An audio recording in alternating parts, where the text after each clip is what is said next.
right, guys, welcome back to another election edition of Me Victoria with Caleb Shaw. And I want to remind you, if you have not liked already, also you can get this on Lone Star News Network. That's our new network that we're starting. You're not going to catch, happy 102nd birthday to somebody, but if there's something local, something federal, something state that you need to know about that affects our law enforcement, our safety, any of those type of things, we will bring it to you. So if you haven't liked that page already, make sure you do so.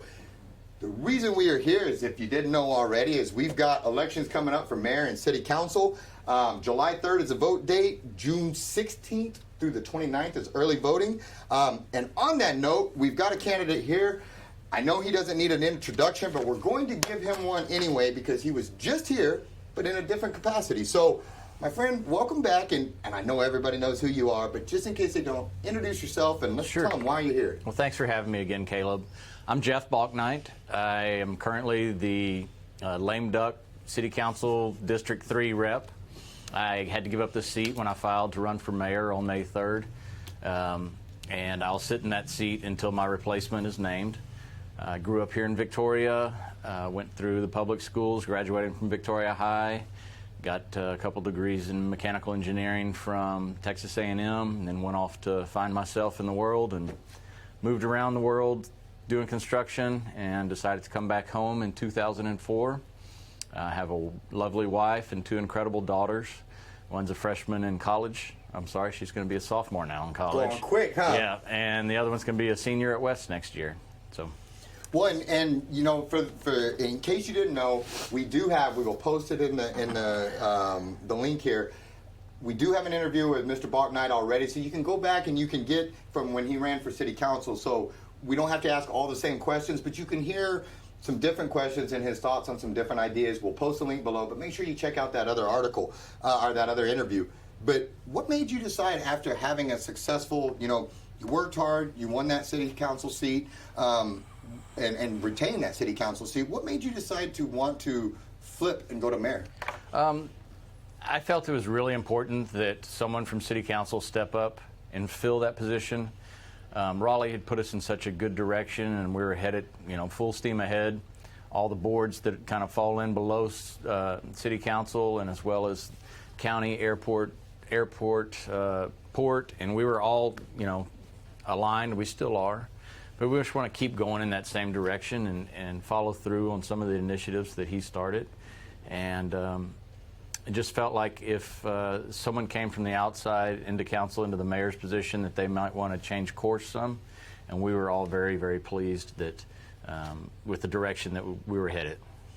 What do you see different? Is there a difference, and if so, kind of what, between your role as a mayor and a city council member? Is there a difference between the two, or will you approach one different than the other, or kind of talk me through that? Well, I think this council we have is very unique. I've heard stories back in the 60s where it was so siloed, people only cared about their district. So they would vote against, if a fire station needed to be built in District 4 and you were a District 3 rep, you were voting against it because it wasn't in your district.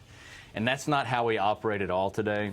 Everybody that's up there, they make the decisions, for the entire community. Of course, they're looking out for their constituents at the same time. But as mayor, I think I'm going to have to take a more global view, get to know more people throughout town. I know a good deal of people, but I want them to know that they can contact me just like anybody from District 3 had no problem contacting me. As it operates now, anybody from any part of the city can call any of the city council members for any issue. It doesn't matter if you're in that district or not. Typically, we'll take the call and start working whatever the issue. We'll give a heads up to whoever's district it may be in. Hey, I'm working with so-and-so from your district, and you brought it to my attention. And it'll be, will you and me take over? And they're like, no, I got it. I got this one, no big deal. And same thing for meetings, or if one of us can't make it and someone else goes from a different district and they say, I'm just here, so-and-so couldn't make it. He or she sends their regrets, and we're just covering for them to make sure we cover it. So since cooperation is there. It's cooperation and teamwork, and that's something we felt important that we continue as well. And I think by me being elected mayor, I can keep that cohesiveness. Whoever fills my seat, we can bring them into the fold and show them it's a respectful position, and treat everybody with respect, be honest with your discussions, and just keep that decorum going and direction. Gotcha. Since we interviewed last time, a few things have come down the pipe and changed, and one of those was, you know, the governor lifted the mask mandates. Those aren't required in buildings anymore, et cetera. A, is that a good thing? Agree, disagree? Should we reward them longer? But then B, that leads to the next question of the reason they did it is, well, if you're fully vaccinated, now you don't have to wear the mask, et cetera. But I hear a real push to want businesses to have to check your ID, to your COVID passport or whatever, vaccine card to get in.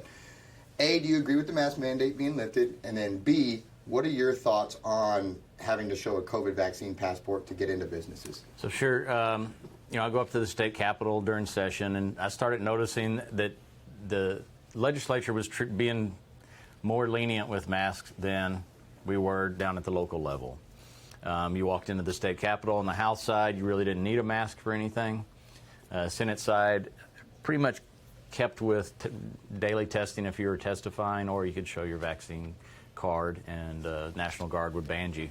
But as you're walking around the building and going into offices, masks weren't really required at all. So I started looking at city and county level, and I talked to Ms. Solis. Said, hey, what do you think about us lifting our mask mandate? And she goes, well, I don't know. What's the county doing?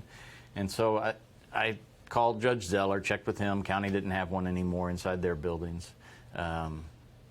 Then checked with Dr. McNeil. Hey, are you in agreement with this?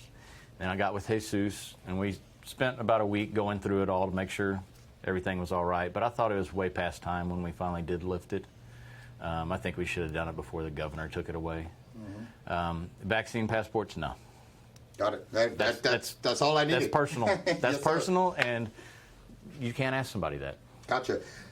Another thing we've been seeing a lot more of since you were in here last was the border and immigrants coming across the border, and lots of them, to the point of a lot of people feel like the border's being overrun. In addition to that, we're also seeing, you know, weekly, if not daily, illegal alien bailouts all over town and Yep. county and stuff like that. It's a real strain on our law enforcement. It's a ripple effect. You know, it burns through resources, it burns through finances, it burns through all of these type of things. Yet, our Biden administration, the problem doesn't exist, and we're the crazy ones, and there's nothing happening over here. Where do you stand on the border issues, and if there is a problem at the border, what do we do to make sure that our law enforcement has, you know, both city and county, and I understand that you would be on the city side, but they work together to make sure that our law enforcement has what it needs to combat that issue? So I was happy with how the illegal immigrant flow had stemmed, or the tide had, you know, stopped with President Trump's policies. I thought they were effective and working. Of course, they all got flipped by Biden, and it just people started streaming across. I'm very upset about it. I know it causes issues on the border. I have a crew of mine that works for me that lives down there, so I get to hear firsthand some of the stories too. They're not happy with it. Locally, I know the sheriff's department takes the brunt of the calls because most of them are trying to avoid major roads and stuff, and they're in the county on farm to market roads, and then of course they're patrolling Highway 77. I believe that our police chief would, you know, wholly support any needs that the sheriff's department would have. To what extent he can, you know, with our resources, I don't have any doubt that he would, you know, support them in whatever help they may or may not need. Gotcha. Another subject that we did talk about last time, but I want to jive right back into it because some things have happened since then that I think it deserves to be spoken to again, is downtown revitalization. Okay. Just like last time, I will preface with the fact that I want them successful. I want vibrant downtown. I want their businesses to crush it and do an amazing job. I love them. I wish them the best. That said, I have an issue with tax dollars going towards downtown because I'm under that mindset of what's good for one is good for all. If they're going to get it, then everybody needs to get it. The city wants to advertise downtown, then they need to advertise everybody or nobody, you know, and for the recent example would be like Facades getting, you know, that $10,000 deal for their roof and some of the other grants that were given. I understand the concept behind it of beautifying downtown. I get that. But they didn't generate those dollars. They didn't earn those. They took those from everybody else and they applied it to them. While understanding the reasons, the flip side of that coin that I'm also seeing out in the public is the perception of the good old boy network, where these are some of the most affluential people in our community, the most well-off, and the most connected, a lot of them. And now they're getting tax dollars, they're getting all their stuff pushed while the rest of the community isn't. How do you, for somebody like me that bothers, and again, I want them successful. I just don't want them getting money from everybody else to do it unless everybody's getting that money. How do you square with that, or how, where am I getting it wrong, or is it somewhere in the middle, or what's your thoughts on that? Let's start with the perception part first. Okay. There is a defined set of rules that you have to meet in order to qualify for one of the grants. That has nothing to do about who knows who. And that process is laid out, and it's going to determine how that grant money is applied. Now, grant money comes from Sales Tax Development Corporation, which is the economic development driver for the city of Victoria. With that half-cent sales tax is how they collect their money. And they allocate it for different economic development projects across the board. Whether it be, something at Lone Tree Park to build that was Sales Tax Development Corporation. The ballpark for the Little League, that was Sales Tax Development Corporation. Some of the roads we do.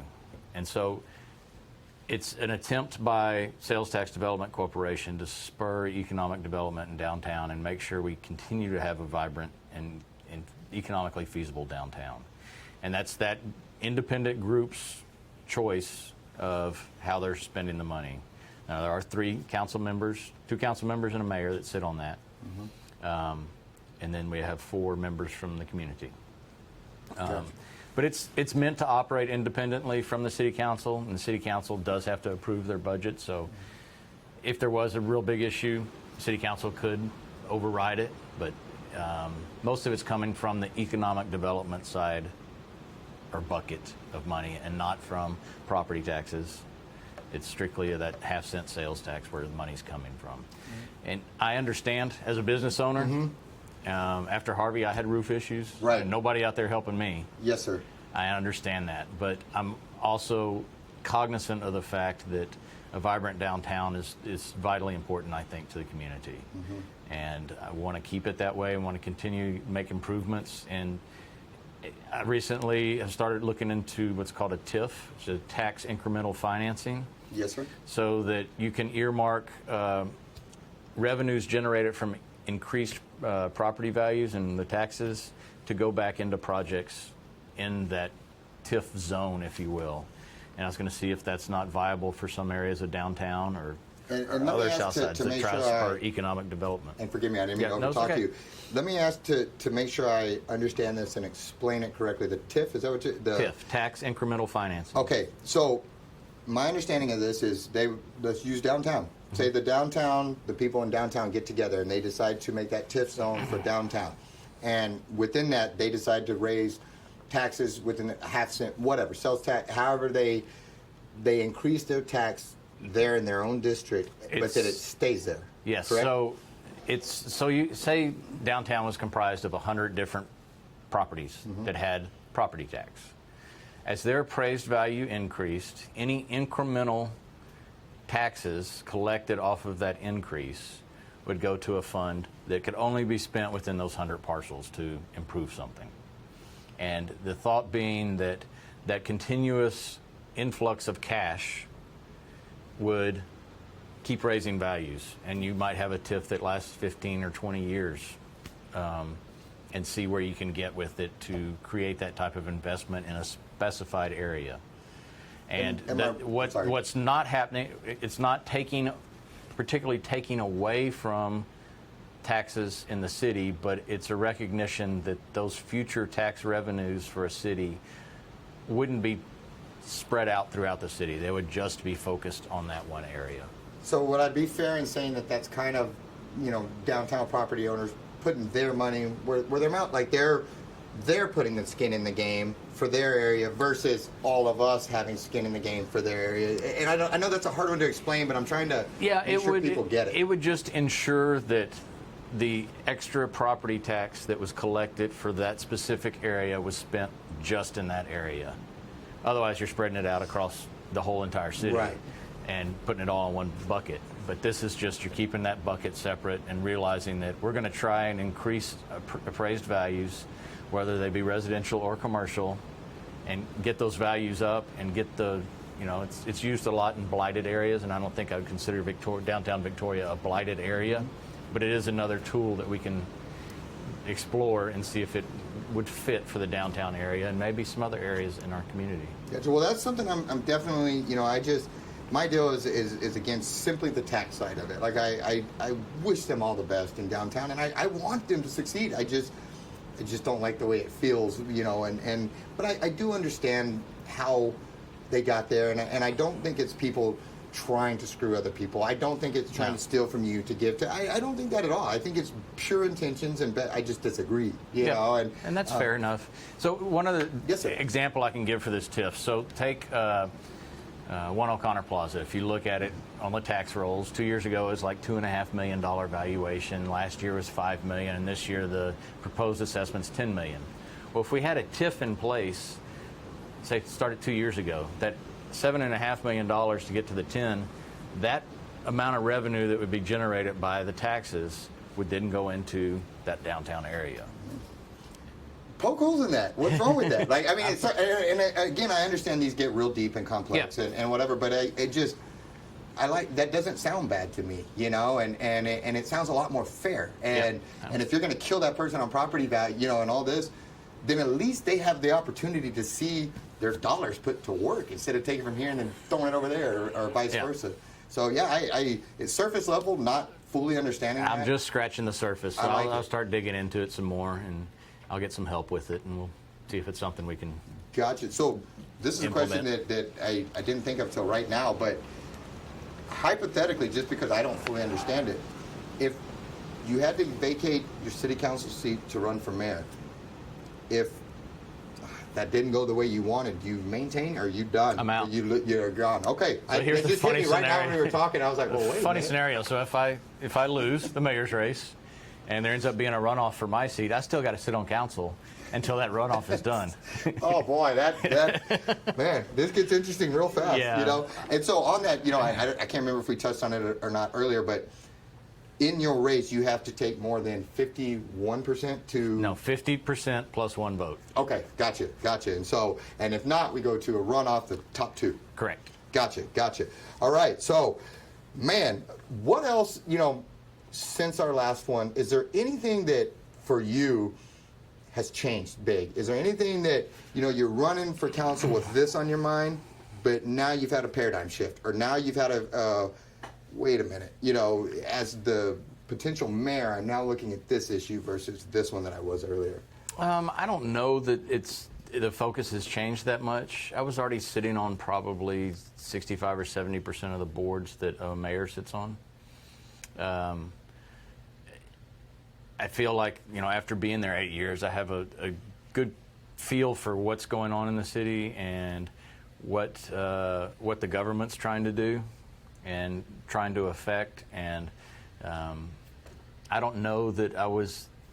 I'd started off, of course, as being District 3 and thinking of District 3 and this and that, and it's just grown as you learn more. You have more capacity to still handle the District 3 stuff and still look out among the other districts and balance out, whether it's a road in District 1 or 2 or 4 versus 3. I don't think that there's been a full-scale change. Certainly, I've started going to anything on the south side I can, because I didn't represent them before. I'd never been invited to anything down there, and I want to make sure that they understand that I'm going to, look out for their interests just as much as anybody else in the city, because they may not know me as well. Gotcha. Makes sense. One of the things we did talk about last time when you were here was a consumption tax versus property taxes and stuff like that, and we also kind of went into, as everybody knows, is how the residential side is getting hammered. But commercial values are low. At first, it makes sense to me, well, we need to balance that scale out to make it, if this side's getting killed in this side, well, we need to even it out. Then my next thought was, it's who benefits from that, is when I started thinking, because I would argue that the people on this side, on the commercial side that have this, are owned 95% of them are owned by the people on this side that just got their rear ends handed to them on the residential side. And are we helping them by now skyrocketing their property taxes? I mean, their commercial taxes also. Should the focus maybe be, instead of, again, understanding fairness and wanting things to balance, should it maybe be focused on reducing tax burden for both sides, residential and commercial, versus evening them out and government getting a ton, but the taxpayer still just losing it twice now, commercial and residential? So if you step back and look at it globally, and I think we talked about this last time, the property taxes that the city collects doesn't even pay for police and fire. Yes, sir. And I dislike paying the property tax as much as anybody else. I cannot stand my appraised value going up, and I fight it every time. But that being said, the city has no bearing, nor does any other jurisdiction, on that appraiser or appraised value. And while I sit on that appraisal board, I'm finding out every time I go in there and start pushing that I don't have the authority to do any of that stuff, and that's by state law. So, from that perspective, I'll start looking at the state law and make some suggested tweaks. I don't know if it'll get anywhere, but I think that there has to be some accountability. When you see commercial values falling and there's nothing you can do about it, you can't discuss it, you say, I'm just looking at trends, and I'm not supposed to talk about specific properties, so I'm just looking at trends, and the trend's going down. Yeah. Residential's going way up. And I understand residential market's hot right now.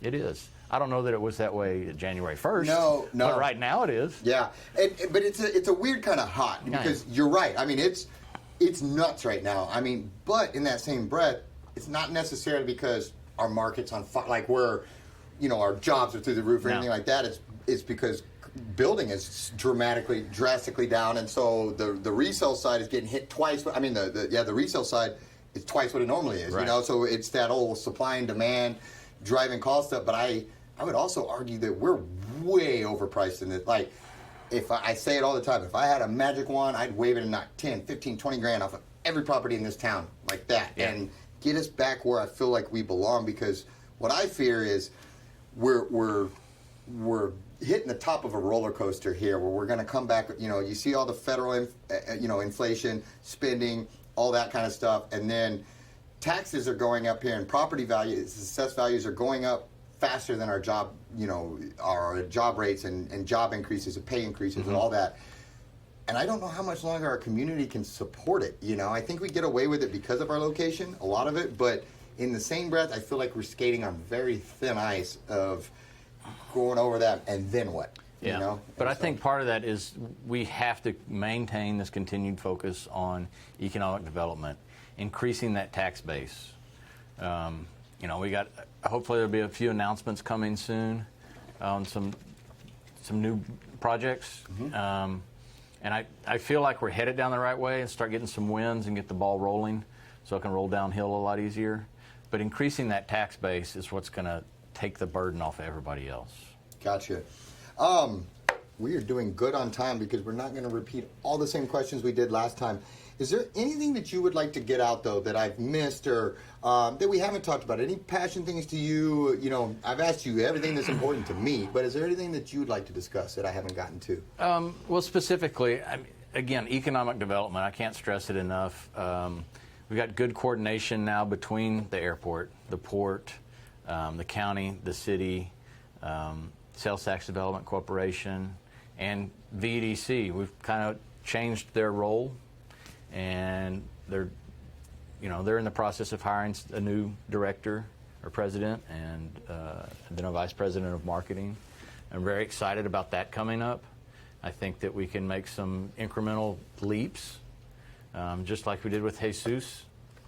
Dale took us to a great place, but let's go to the next level and do some more innovative things in economic development, and get these businesses here, make them realize how special Victoria really is. There's always something going on in Victoria. As you do your community vlog, there's always something that you could report on every night. Yes, sir. And I want people to start recognizing also those things and take advantage of them, whether it's, kayaking in the park, they're getting ready to get scooters, you can go rent a scooter down in the park. I know we don't have a big water park, But Sheridan, I think, has gone out of business 3 times. It's just not a government function to me. If we were viable as a commercial location for a water park, I'm sure that someone would come in and do it and do a great job with it. But there's some things that government can do and some things they shouldn't do. Some of that entertainment stuff I'd like to leave to private. Yes, sir. We offer, disc golf, and we have one of the best disc golf courses in around because it's a nationally known golf course designer, disc golf course designer, put it in there as his 3rd course ever. And people come here just to play his course. I've actually done it, and I was shocked that it was a good time. Yeah. And I agree. If dollars and stuff are going to go to these things, people should use them. And if you get out there and actually whatever, you'll find out we do have some cool stuff. And that's part of the reason we started the event show and Meet Victoria was to put eyes on this and to let people know that those things are out there. And if you don't start, our museums are different. I mean, we have some stuff that's little hidden gems that just nobody knows about, but they need your support. Probably drive by it every day. Yeah, the Nave. We just did an episode on the Nave, and I've driven by that thing for 12 years and never stopped. And it was a cool little building, It had some cool stuff going on. And so... I remember when that was the library when I was a kid. Well, that's what we learned, and that's part of the things that we've enjoyed is kind of immersing ourselves in this and doing so. How can they find your campaign? I know you are not Mr. Facebook as far as like... I do have a Facebook, Jeff Bauknight for Mayor. Gotcha. And it's linked to an Instagram account. Moving on up. My Look sister, Jenny, is helping me. Roger that. I appreciate all her help with it because I'm not very good at it. Well, that makes 2 of us. That's the easiest way, or you can call my office at 578-8689. If I'm not there, I'll get a message, or you can email me. You can either use my city email, which I'd rather you not if it's a campaign issue. It's jbauknight@crossroadsmechanical.com is my work one. You can shoot me an email there. Gotcha. Well, and one of the things I will say is you've always made yourself available because I've called you previously before, wasn't in your district or any of those things. You took my call, you heard my concerns, you didn't know me from anybody else, but you listened to me and we discussed and had a good conversation.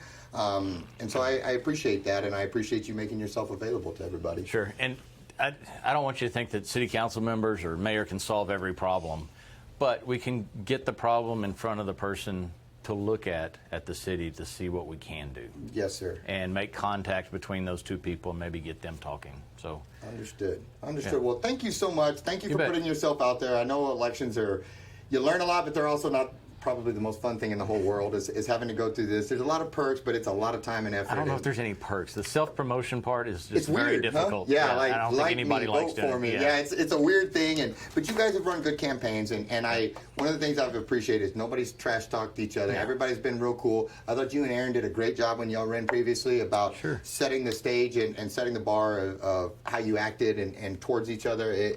It was good, and you guys did a great job, and we're glad to see you toss your hat in the ring for mayor, and best of luck to you, sir. Thank you, Caleb. And guys, we will see you at the next one. That's about all I got to say. We have talked this election to death about almost, but make sure you get out there July 3rd, vote, and early voting starts June 16th through the 29th, and make sure you like Lone Star News Network if you haven't done so already, and we will truly see you at the next one.